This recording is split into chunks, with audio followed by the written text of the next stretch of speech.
அல்லாஹு அகிலத்தின் அருளாக நபிகள் நாயகம் ஸல்லல்லாஹு அலைஹி வஸல்லத்தை அனுப்பி தருகிறான்.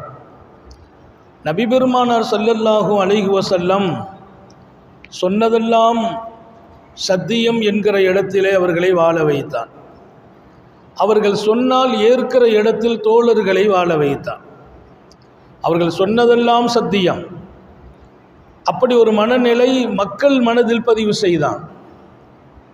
அவர்கள் சொன்னதையெல்லாம் எடுத்து வாழும் இடத்தில் அவர்களின் அன்பு தோழர்களை ஆக்கினான். இது உலகத்திலே கிடைக்க பெற்ற ஒரு பெரிய பாக்கியம். மூசா கலீமுல்லாஹ் அலைஹிஸ்ஸலாம் அவர்கள் எதிரிகளால் துன்பப்பட்டார்கள் என்று மாத்திரம் நான் சொல்லி முடிப்பதற்கில்லை. அவர்களுடன் இருந்தவர்களும் சங்கடம் கொடுத்தார்கள். மூசா நபி அலைஹிஸ்ஸலாம் அவர்கள் எதிரிகளால் துன்பப்பட்டார்கள் என்று சொல்வதற்கில்லை, உடன் இருந்தவர்களும் சங்கடப்படுத்தினார்கள்.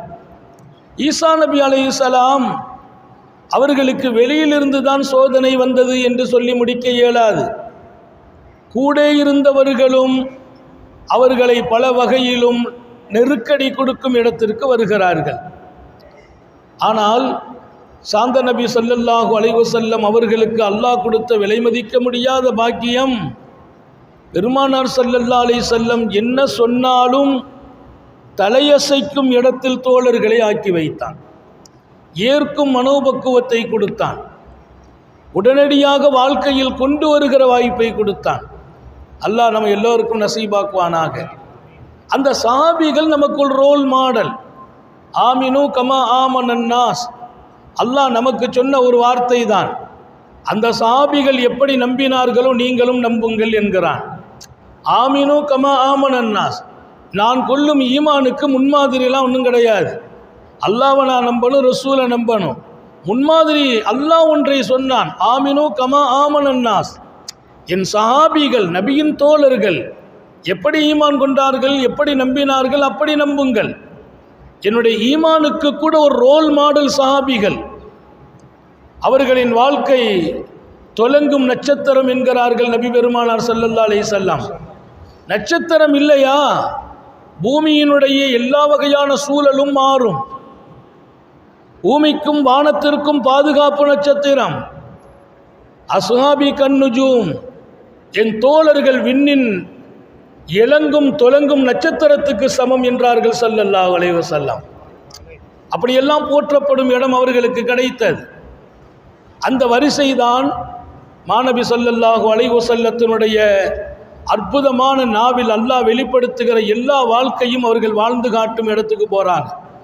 இன்றைக்கு வாசிக்கப்பட்ட ஹதீஸுகளுக்குள்ளே நீங்கள் சென்றால் பல்வேறு மனிதம் சார்ந்த நிலைகளை குறித்து அல்லாஹ் பேசுகிறான் ரசூலின் நாவிலே.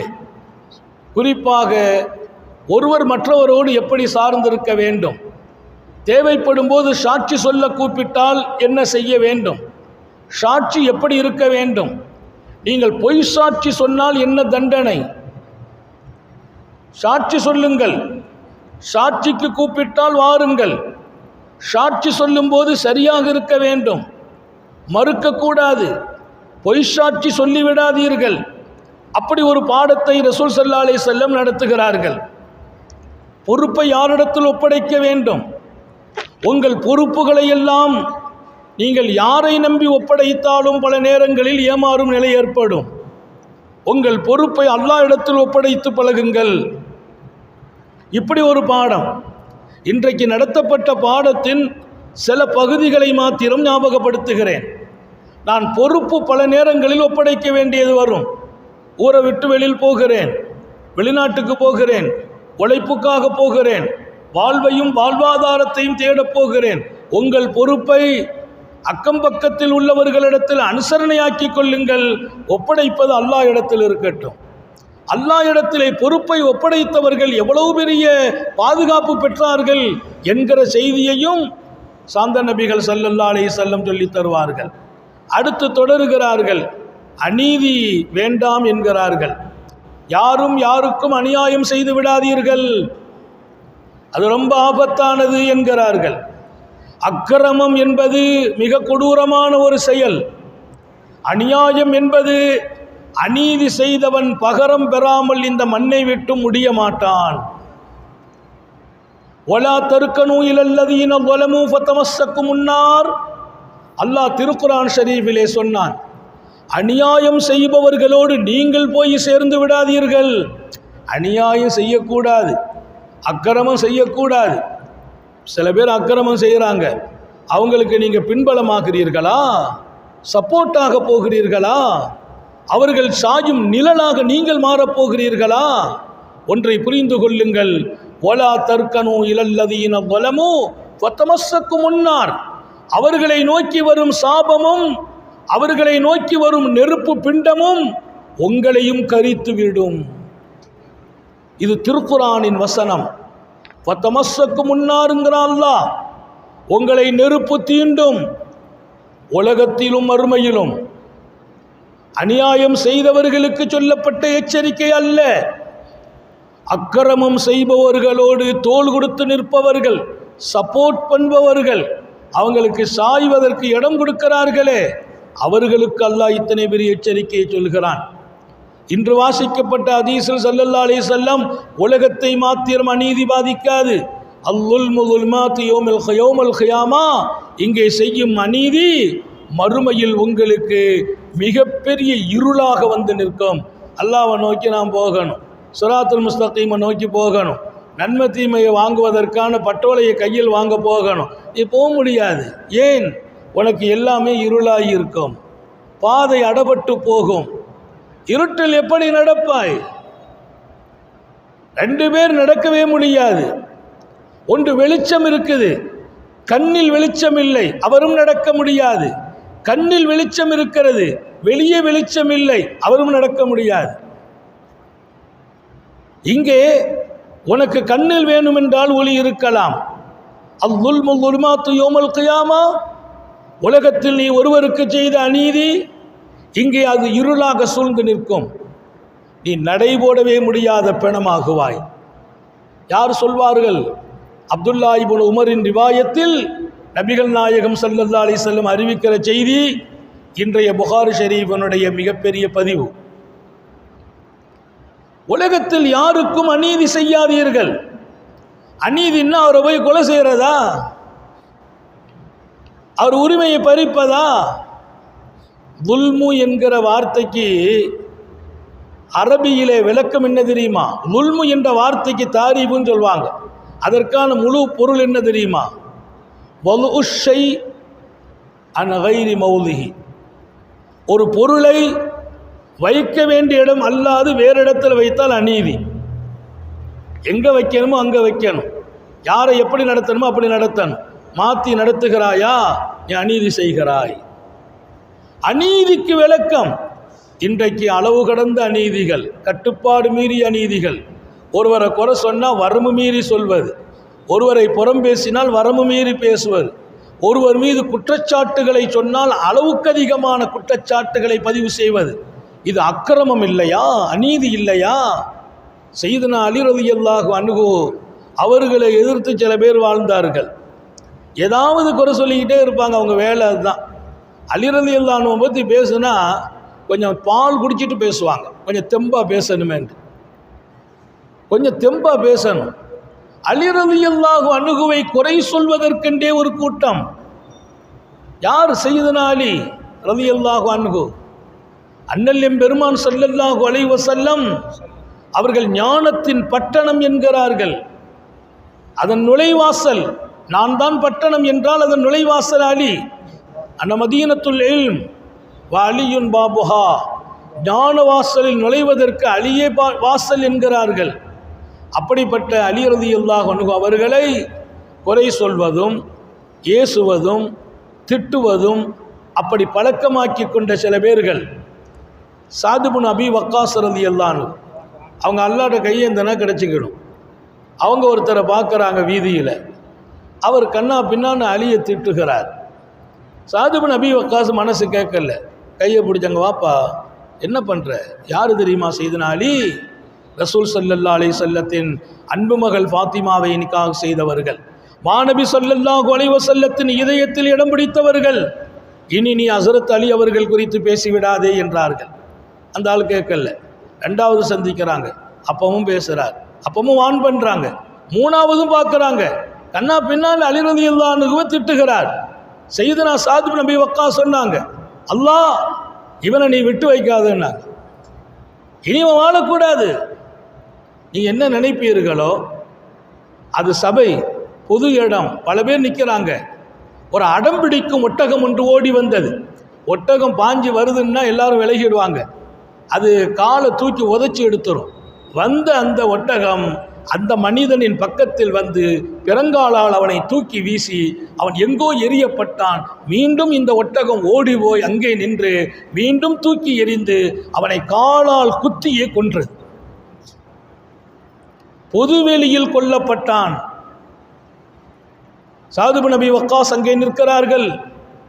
சஹாபிகளின் காலம் அது, சிறந்த காலம் என்று முகவரிப்படுத்தப்பட்ட காலம். அக்கிரமம் செய்பவர்கள் தண்டிக்கப்படுகிறார்கள். யாரை எங்க வைக்கணும்? எத்தனை மாண்புக்குரிய மாமனிதர் சய்யிதுனா அலி ரலியல்லாஹு அன்ஹு அவர்களை குறித்து மீண்டும் மீண்டும் குறை சொன்ன போது அந்த அநீதிக்கு அல்லாஹ் தண்டனை மண்ணுலகத்திலேயே நடத்தி முடித்தான். எந்த ரூபத்திலும் அநீதி நடக்கக்கூடாது. அடுத்தவங்க சொத்துல சின்ன பொருளை எடுத்துட்டால் அது அக்கிரமம். அடுத்தவங்களுடைய பொருளை போய் நான் எடுக்கிற அனுமதி இல்லை. இன்னைக்கெல்லாம் பொது இடத்திலே, பொது சுவர்களிலே விவகாரம் இருக்கிறது, காணி விஷயத்திலே விவகாரம் இருக்கிறது. அண்ணன் தம்பி 2 பேர் சேர்ந்து ஒரு காணி வாங்கி போட்டிருக்கிறாங்கன்னா அதை பிரிப்பதிலே அது சேர்ந்து கூடுதல் ஒரு பங்கை நம்ம எடுத்துக்கணுங்கிறது ஒன்று அண்ணனுக்கு விருப்பமாக இருக்குது அல்லது தம்பிக்கு விருப்பமாக இருக்கிறது. ஒருவரின் சம்மதம் இல்லாமல் இன்னொருவர் அதில் ஒரு பங்கை கூட எடுப்பது அது அநீதி இல்லையா? கோர்ட்டில் போய் கேஸை போட்டு சாதகமாக ஆக்கி அவனுக்குள்ள சொத்தை தன் பேரில் மாற்றிக்கொள்கிற அக்கிரமம் எத்தனை கொடூரமானது. யாருடைய பொருளிலும் யாரும் கையாடல் செய்யக்கூடாது. அடுத்தவங்க சொத்திலே தாராளம் என்பது, அவங்களுடைய உரிமையை பறிப்பது என்பது அது கொடூரமான அநீதி. வஹப் இப்னு முனப்பஹ் ஒரு செய்தி எழுதுவார் ரலியல்லாஹு அன்ஹு. வஹப் இப்னு முனப்பஹ் கடந்த காலத்திலே ஒரு பேரரசர் வாழ்ந்தார். அவர் கொஞ்சம் வம்பர், கடுமையான ஆள், தப்பு செய்கிறதுக்கு பயப்படுற ஆள் இல்லை. படைப்புகள் அவருக்கு கீழே இருக்கக்கூடிய மக்களுக்கு அநீதி செய்தால் அதை பற்றிலாம் பயப்பட மாட்டார். உலகத்தில் ஒன்றை மாத்திரம் ஞாபகம் வையுங்கள், அநியாயம் செய்த பின்னால் அவர் நல்லாத்தானே இருக்கிறார் நீங்கள் நினைக்காதீர்கள். அவரை அல்லாஹ் கொஞ்சம் கொஞ்சமாக வாட்டி வதக்கி ஒரு காலம் அவருக்கு வரும் முடிவு ரொம்ப கேவலமாகத்தான் இருக்கும். யார் யாருக்கு அநீதி செய்தாலும் சையதுனா வஹப் இப்னு முனப்பஹ் ரலியல்லாஹு அன்ஹு சொல்வாங்க, கடந்த காலத்திலே ஜப்பாருன் மினல் ஜபாபிரா ஒரு கொடுங்கோலன் இருந்தான். அவன் பிரம்மாண்டமான ஒரு மாளிகை எழுப்புகிறான். ரொம்ப பெரிய மாளிகை, எல்லா அழகும் அலங்காரத்தோடு அரசனின் அரண்மனையாக அது எழுப்பப்படுது. அது நிறைய நாட்கள் அதற்கு செலவு, நிறைய பொருள்கள் செலவில் பிரம்மாண்ட அரண்மனை. அந்த அரண்மனை எழுப்பப்பட்டு அதை பார்வையிடுவதற்கு வருகிறார் அந்த மன்னர். பார்வையிடுவதற்கு அப்படி பார்வையிட்டு அதன் அழகை ரசிக்கும் போது அதுக்கு பக்கத்தில் ஒரு சின்ன குடிசை வீடு இருக்குது. சின்ன குடிசை வீடு, இது பெரிய கோபுரம், பிரம்மாண்டமான கட்டிடம். அரசரே குடியிருக்க போகிறார். அதுக்கு அடுத்து சின்ன அவர் இடம் முடிஞ்சு போச்சு, அது வேற இடம். ஆனால் அது அந்த கூடாரம் என்பது அரண்மனை ஒட்டி இருக்குது, ஒரு குடிசை வீடு. அரசர் கேட்டார் அதிகாரிகள்கிட்ட, அது என்ன குடிசை வீடுன்னு கேட்டார். இல்லை, அது ஒரு அம்மா அங்கே தனியாக குடி இருக்குது, ஒரு வயசான அம்மா அதில் குடி இருக்கிறாங்க, அதை இடிச்சிருங்கன்னார். அந்த குடிசை இடிச்சிருங்கிறார். அதிகாரிகளுக்கு கொஞ்சம் மனசு வரலை, என்ன அது அந்த கஷ்டப்பட்ட அம்மா, அது அது சொந்தமாக ஒரு வீடை வாங்கி அங்கே கட்டி உட்காந்துட்டு சின்ன குடிசையா இடிங்கிறார். அதிகாரிகள் போய் இடிக்கிறாங்க, அந்த அம்மா அப்படி இல்லை, இடித்து தரமட்டமாக்கிட்டாங்க. அக்கிரமமாக இடிக்கப்படும் பில்டிங், ஒரு கட்டிடம் அநியாயமாக இடிக்கப்படும் என்றால் அதன் உரிமையாளரின் மனம் எத்தனை கொந்தளிக்குமோ அந்த கொந்தளிப்பை இந்த கொடுமையை செய்தவர்கள் சந்தித்தே தீர வேண்டும். இதில் படைத்தவன் யாருக்கும் பாகபட்சம் காட்டுவதில்லை. அவன் அரசராகட்டும் ஆண்டியாகட்டும், இந்த குடிசை இடித்து விடு என்றார், அது இடிக்கப்பட்டுச்சு. பாவம் அந்த அம்மா அப்போ வீட்டில் இல்லை. அந்த அம்மா தன்னுடைய வேலையெல்லாம் முடிச்சுட்டு வந்து அரசர் இடிச்சிட்டு போயிட்டார். அது தரமட்டமாகி கிடக்கிறது. வந்து பார்க்குறாங்க, அது தரமட்டமாகி போய் கிடக்குது. நம்ம அப்படியே பார்த்துட்டு பிரமிச்சு போகிறாங்க. ரொம்ப மனசெல்லாம் உடஞ்சி போய் நிற்கிறாங்க. பக்கத்தில் நிற்கவங்கள்ட்ட கேட்டாங்க, யார் இந்த வேலையை செய்தது? அரசர் வந்து பார்த்துட்டு அவருடைய அரண்மனைக்கு பக்கத்தில் இந்த குடிசை இடிக்க சொல்லி இந்த குடிசை இருக்கக்கூடாது இடிக்க சொல்லிட்டாருமா, இடிச்சிட்டாங்க. உடனே அந்த அம்மா மேலே பார்க்குறாங்க, மேலே பார்க்குறாங்க. கேட்டாங்க, யாரப்? இந்த வார்த்தையில் இருக்கிற ஜலாலியத், யாரப் ஐன குந்த அந்தா, நான் தான் அங்கே இல்லை, என் வீட்டை போட்டுட்டு வெளியில் போயிட்டேன் என்னுடைய வாழ்க்கையை தேடுறதுக்கு, நீ எங்கே போனேன்னு கேட்குறான். இந்த வார்த்தையை பாருங்க, ஐன குந்த அந்தா, நீ எங்கே போனாய் ரப்பே? என் வீட்டை இடிக்கிற அதிகாரம் அவனுக்கு யாரு கொடுத்தது? அக்கிரமமாக என் வீட்டை இடிக்கிறான், நீ இருக்கிறாய் என்கிற நம்பிக்கையில் தானே நான் வெளியில் போனேன். நம்ம கூட பிறந்த அண்ணன்ட்ட சண்டை போடுற மாதிரி, தம்பிகிட்ட சண்டை போடுற மாதிரி, அல்லாஹுவோடு இத்தனை உரிமை எடுத்துக்கொள்ளும் அளவிற்கு அந்த வயசான பெண்ணுக்கு அல்லாஹு ரப்புல் ஆலமீன் அங்கீகாரம் வழங்கியிருந்தான். அல்லாஹ்ட்ட எத்தனை உரிமை எடுத்து நாம் பேசலாம். அதுக்கு தகுதியான வாழ்க்கை உடையவங்களா இருக்கணுமா இல்லையா? யாரோ ஐன குந்த அந்தா, நீ எங்கே போனாய்? நான் வெளியில போயிட்டேன், அவன் இடிக்க வருகிறான், நீ எங்க போனாய் ரப்பே? அப்படின்னு ஒரு வார்த்தை தான். அதுக்கு அடுத்தெல்லாம் ரொம்ப பேசல. பொதுவாக ரொம்ப பேசவே கூடாது. நம்ம ஒரு வார்த்தை சொன்னால் அதில் ஆழம் இருக்கும், அர்த்தம் இருக்கும், அங்கீகாரம் இருக்கும். அப்படி வார்த்தை தான் இருக்கணும். அல்ல நம்ம நாவை பரிசுத்தமாக்குவானாக. அந்த அம்மா பேசி முடிக்கல. அந்த அம்மா அப்படித்தான் கேட்டு முடித்தாங்க. அடுத்த நிமிடம் அல்லாஹ் ஜிப்ரீலை கூப்பிட்டான். யா ஜிப்ரீல் அக்லிப் மாமாஃபி. அரண்மனைக்குள்ள பெரிய பெரிய குரூபெல்லாம் உள்ளே போயிட்டு, பெரிய பெரிய அதிகாரிகள்லாம் உள்ளே போயிட்டாங்க. அரசருடைய பட்டாளங்கள், அது பிரம்மாண்டமான இடம். அல்லாஹ் ஜிப்ரீலை கூப்பிட்டான். இந்த அரண்மனையை உள்ளே இருப்பவர்கள் எல்லோரையும் சேர்த்து ஒரு புரட்டி விடுங்கள் என்றான் அல்லாஹ். அப்படியே தூக்கி புரட்டிட்டாங்க. ஒன்றுமில்லாமல் அந்த கூரை வீடு எப்படி தூள் தூளாக போனதோ அரண்மனையும் தூள் தூளாக போனது என்பதை தாண்டி அதற்குள் இருந்த பல நூறு உயிர்களும் போனது. செய்தனா வஹப் இப்னு முனப்பஹ் சொல்வார்கள், அல்லாவின் கோபம் இறங்கும் இடம் அநீதி இழைக்கப்பட்டவன் கையேந்தினால் லைஸ பைனஹு வ பைனல்லாஹி ஹிஜாப், அவனுக்கும் அல்லாஹ்வுக்கும் மத்தியில் திரையே கிடையாது. யாருக்காவது அநீதியம் செய்துட்டோம்னா அவங்க கையேந்தினாங்கன்னா அல்லாஹ் ரப்புல் ஆலமீன் திரை இல்லை, டைரக்டா துஆவை ஏற்றுக்கொள்கிறான். ரப்பு கொடுக்கிற விஷயம் அது. எனவே நமக்கு ஒரு பாடம், உலகத்தில் அநீதி செய்வதில் கவனம் இருக்கணும். யாரையும் நாவு இருக்குது என்று துணிஞ்சு பேசிடக்கூடாது. யாரையும் மனம் சங்கடப்படும்படி நடத்திடக்கூடாது. நம்ம பெத்த அம்மாவை வாப்பாவை கூட மனசு நோவுற மாதிரி பேசுவீர்கள் என்றால் அது மிகப்பெரிய அநீதியாகும். நம்மை நம்பி வந்த மனைவியை நீங்கள் சங்கடப்படுத்துவீர்களானால் அதுவும் அநீதி. இன்னைக்கு வீட்டில் பல பேர் மனைவியர்களை பேசுவதில் தாராளத்தை எடுத்துக்கொள்பவர்கள் இருக்கிறார்கள்.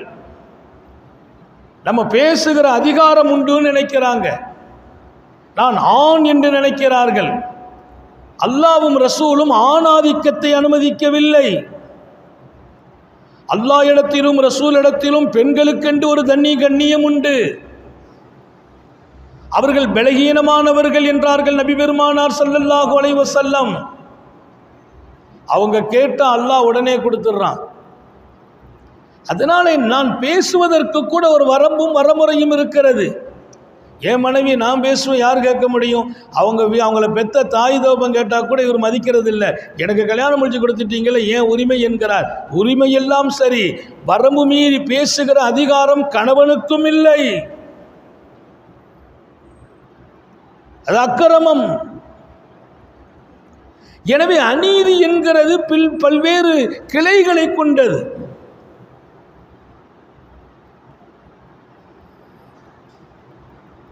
மாமன்னர் ஹாலித் இப்னு அப்துல்லாஹில் பர்மக்கி, ஹாலித் இப்னு அப்துல்லாஹில் பர்மக்கி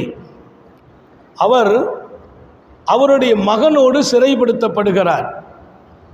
சிறைச்சாலையிலே அவரை கைது பண்ணி உள்ள வைக்கிறாங்க. ஹாலித் இப்னு அப்துல்லாஹில் பர்மக்கியை மிகப்பெரிய ஆளுமையுடைய பேரரசராக வாழ்ந்தவர். அவர் மகனையும் செய்து கைது பண்ணிட்டாங்க. அடுத்த காலம் சிறைப்படுத்திட்டாங்க. மகன் கேட்கிறார், மகனார் தகப்பனார்ட்ட கேட்கிறார், அரசர்கிட்ட கேட்கிறார், பாதல் இஸ்ஸி வல் முல்க், கண்ணியத்தோடு வாழ்ந்த நாம், ஆட்சி அதிகாரத்தில் வாழ்ந்த நாம், சிறுனா இலல் ஹப்ஸி வஸ்ஸிஜன், சிறையில் வந்து அகப்பட்டு கொண்டோம், ஒயிலல் கைத், கைது செய்யப்பட்டிருக்கிறோம். என்ன புரியலை என் அன்பு தந்தையே, என்ன நடக்குது நாட்டிலே என்று கேட்கிறார். யார் கேட்கிறார்? மகனார். அருமையான சகோதரர்களுக்கு சொல்கிறேன், அநீதி என்பதில் ஆளுபவர்களாக இருக்கட்டும், அதிகாரம் படைத்தவர்களாக இருக்கட்டும், பணபலம் படைத்தவர்களாக இருக்கட்டும், படைபலம் உள்ளவர்களாக இருக்கட்டும், அநீதி என்பதில் அவர்களும் எச்சரிக்கையாக இருக்க வேண்டும். அநீதி நடந்தால் யாருக்கு அநீதி செய்தோமோ அவன் கேட்கிறானோ இல்லையோ, படைத்தவன் கேட்டே தீருவான். ஹாலித் இப்னு அப்துல்லாஹில் பர்மக்கி ஆளுமைக்கும் அதிகாரத்திற்கும் சொந்தமான பேரரசர். அவரும் கைது செய்யப்பட்டு சிறையில் இருக்கிறார். அவர் மகனும் சிறையில் இருக்கிறார். தாப்பநாட்டு கேட்கிறார், யாபதி, அன்பு தந்தையே, பாதல் இஸ் வல் முல்க், கண்ணியம் எல்லாம் பெற்று வாழ்ந்தோம், ஆட்சி அதிகாரத்தில் இருந்தோம், சிறுனா இலல் கைதி வல் லபஸ் வஸ்ஸிஜன், சிறை பிடிக்கப்பட்டு இருக்கிறோம், கைது செய்யப்பட்டு இருக்கிறோம், சிறையில் அடைக்கப்பட்டு இருக்கிறோம், இது என்ன நடக்குது என்று கேட்டார். அவர் சொன்னார், யாரு? தகப்பனார் சொன்னார், மகனே, உனக்கும் எனக்கும் தெரியாமல் போயிட்டுன்னார். நல்லா கவனிக்கணும். அவர் சொன்ன பதில் உலகம் உள்ள வரையில் நம்ம இதயத்தில் இருக்கணும். உனக்கும் எனக்கும் தெரியலப்பா, உனக்கும் எனக்கும் தெரியல. நம்முடைய ஆட்சி காலத்தில் நம்மால் யாருக்கெல்லாம் அநீதி இழைக்கப்பட்டதோ அவர்களினுடைய அந்த பதுவாக்கள் இரவோடு இரவாக நம்முடைய வீட்டுக்குள்ளே நுழைந்து விட்டது. அதை படைத்தவன் பார்த்தான், நீ பார்க்கல, நாம் பார்க்கல, அவன் பார்த்ததால் இன்றைக்கு நாம் சிறையில் இருக்கிறோம் என்றார். நம் ஆட்சி காலத்தில் நாம் செய்த அநீதிகள், அந்த அநீதி செய்யப்பட்டவர்களின் மனக்குமுறல்களும் கையேந்துதலும், அவர்கள் வடித்த கண்ணீரும், அவர்கள் கேட்ட பிரார்த்தனையும் பதுவாவும் ராத்திரியோடு ராத்திரியாக நம்ம வீட்டுக்குள்ள நுழைஞ்சிச்சு. நுழையிறத நீனும் பார்க்கல, நானும் பார்க்கல. அதை நுழையும் போது அல்லாஹ் பார்த்தான். பார்த்தவன் அதற்கு பரிகாரமாக நம்மை கொண்டு சிறையில் போட்டான் என்றார்கள். ஆளுமையில் இருந்தவர்களுக்கு சிறை வாழ்க்கையாக ரப்பு மாற்றுகிறான் என்றால் அவரே ஒத்துக்கொண்டார். நாம் பல பேருக்கு செய்த அநீதியை அல்லாஹ் இப்படி மறக்காமல் பகரம் கொடுத்து விட்டான் என்கிறார். ரொம்ப கவனத்தோடு இந்த உலகத்தில் எடுத்து வைக்கிற எட்டுக்கள் இருக்க வேண்டும், பேசும் பேச்சுக்கள் இருக்க வேண்டும், அணுகுமுறைகள் இருக்க வேண்டும். யாரிடத்திலும் அன்பால் தான் ஆள வேண்டும், அதிகாரத்தால் ஆளாதீர்கள். யாரையும் கையாளும் முறை கண்ணியத்தோடு இருக்க வேண்டும். கௌரவ குறைச்சலாக யாரையும் நடத்தி விடாதீர்கள். அது அநீதியாக மாறுகிற போது அது வாழ்க்கையை பாதிக்கும், அடுத்த தலைமுறைகளையும் பாதிக்கும். அதுதான் பெரிய சோதனை. அதை குறித்து இன்றைக்கு சாந்த நபிகள் ஸல்லல்லாஹு அலைஹி வஸல்லம் அநீதி என்ற ஒரு தலைப்பின் கீழ் இமாம் புகாரி பாடத்தை பதிவு செய்கிறார்கள். அந்த பாடத்தையும் இமாம் புகாரி ரஹ்மத்துல்லாஹி அலைஹி நம்முடைய பார்வைக்கு தந்திருக்கிறார்கள். எத்தனை உயிரோட்டமான சொற்களை கொண்டு எம்பெருமான் ஸல்லல்லாஹு அலைஹி வஸல்லத்தின் உயிரோட்டமான அந்த சொற்களை தாங்கி நிற்கிற புகாரி ஷரீஃப், இதை ஓதுகிற பாக்கியத்தை கொடுத்தான் அல்லாஹ். அதில் உள்ள இருக்கும் அந்த மகத்தான சுரங்கங்களை தோண்டி எடுத்து திறந்து பார்த்து வாழும் நசீபையும் வழங்குவானாக. சோதனைகளிலிருந்து பாதுகாப்பானாக, கெட்ட முடிவுகளிலிருந்து பாதுகாப்பானாக. நீண்ட நெடிய நாட்கள் நோய் நொடிகள் இல்லாமல் உடல் ஆரோக்கியத்தோடு மனநிறைவோடு இன்பத்தோடு அல்லாஹுவை நின்று வணங்கி வழிபட்டு வாழும் நசீபையும் பாக்கியத்தையும் எல்லாம் அல்ல அல்லாஹ் உங்களுக்கும் எனக்கும், நம்மை ஈன்றெடுத்த தாய் தந்தையர்களுக்கும், நமது மனைவி மக்கள் உற்றார் உறவினர் யாவருக்கும் கொடுத்தருள் புரிவானாக. நமது உயிரினும் மேலான கண்மணி காத்தமுன் நபியின் சர்க்காரை ஆலம் சுந்தர நபிகள் ஸல்லல்லாஹு அலைஹி வஸல்லம் அவர்களை கனவிலும் நனவிலும் கண்டுகளிக்கும் பெரும் பாக்கியத்தை அல்லாஹ் நம் எல்லோருக்கும் கொடுத்தருள் புரிவானாக என்ற நல்ல துஆக்களோடு உங்கள் எல்லோருடைய துஆவை ஆதரவைத்து என் வார்த்தைகளை நிறைவுபடுத்துகிறேன். வாஹிரு தஅவானா அனில் ஹம்துலில்லாஹி ரப்பில் ஆலமீன். அஸ்ஸலாமு அலைக்கும் வரஹ்மத்துல்லாஹி வபரகாத்துஹு.